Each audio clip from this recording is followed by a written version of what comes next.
Eliza Carson সবেমাত্র 18 বছর বয়স। এই বয়সে নাসার কনিষ্ঠতম সদস্য তিনি। সবকিছু অনুকূলে থাকলে এলিজা হবে 2033 সালে মঙ্গলে যাওয়া পৃথিবীর প্রথম মানুষ।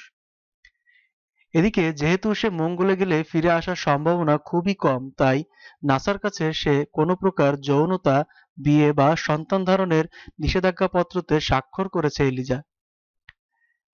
এলিজা জানে না তার মা কে। সিঙ্গেল প্যারেন্ট হিসেবে বাবার কাছে বড় হয়েছে সে।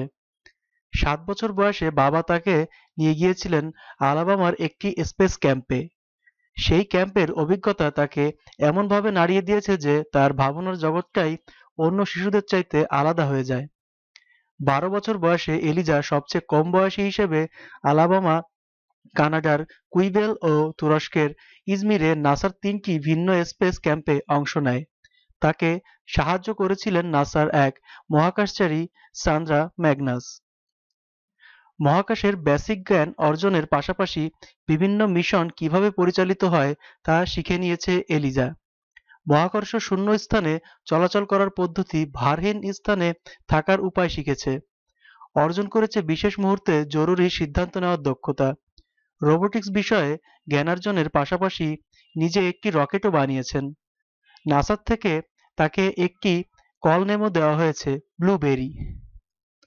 অফিসিয়ালি নাসা 18 বছরের কেউ আগে নভোচারী হিসেবে আবেদন করার সুযোগ দেয় না, তবে এলিজার ক্ষেত্রে এ নিয়ম মানা হয়নি।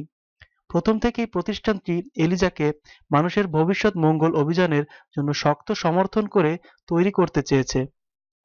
2033 সালে যখন মঙ্গল গ্রহে প্রথমবার মানুষ পাঠানোর অভিযান শুরু হবে তখন এলিজার বয়স হবে 32, যা একজন নভোচারীর জন্য যথাযথ বয়স। এলিজা জানে সে হয়তো আর ফিরে আসবে না এই পৃথিবীতে। আর মাত্র 14 বছর পরে একমাত্র নিঃসঙ্গ মানুষ হিসেবে কোটি কোটি মাইল দূরের লোহার লালচে মরিচায় ঢাকা প্রচণ্ড শীতল নিষ্প্রাণ গ্রহের ক্ষীয়মান নীল নক্ষত্রের নিচে হারিয়ে যাবে। তবে তাতে ভীত নয় সে।